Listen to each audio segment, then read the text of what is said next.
Muslim ಬಾಂಧವರು ಈದನ್ನು ಆಚರಿಸ್ತಾ ಇದ್ದಾರೆ.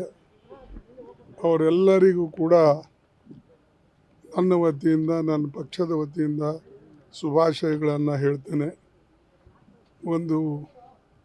ಇಡೀ ಒಂದು ತಿಂಗಳ ಉಪವಾಸವನ್ನು ಇಟ್ಟು ಇವತ್ತು ಉಪವಾಸ ಬಿಟ್ಟು ಅವರು ತಮ್ಮ ಏನು ವಿಶೇಷವಾದಂಥ ಪೂಜೆಯನ್ನು ಸಲ್ಲಿಸ್ತಾರೋ ಅದಕ್ಕೆ ನಿಜವಾಗಲೂ ನಾವು ಮೆಚ್ಚತಕ್ಕಂಥದ್ದು. ಮತ್ತು ಇದೇ ರೀತಿಯಾಗಿ ನಮ್ಮಲ್ಲೂ ಕೂಡ ಶ್ರಾವಣ ತಿಂಗಳಲ್ಲಿ ಬೇರೆ ಬೇರೆ ತಿಂಗಳಲ್ಲಿ ಕೂಡ ಆಚರಿಸ್ತಾ ಇದ್ದಾರೆ.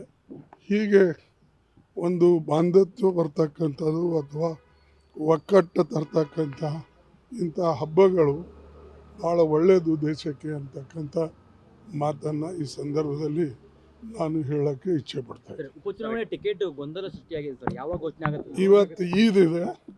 ನಿಮಗೆಲ್ಲರಿಗೆ ಹ್ಯಾಪಿ ಈ ಒಂದು ಹಬ್ಬದ ಶುಭಾಶಯಗಳು ಅಷ್ಟೇ.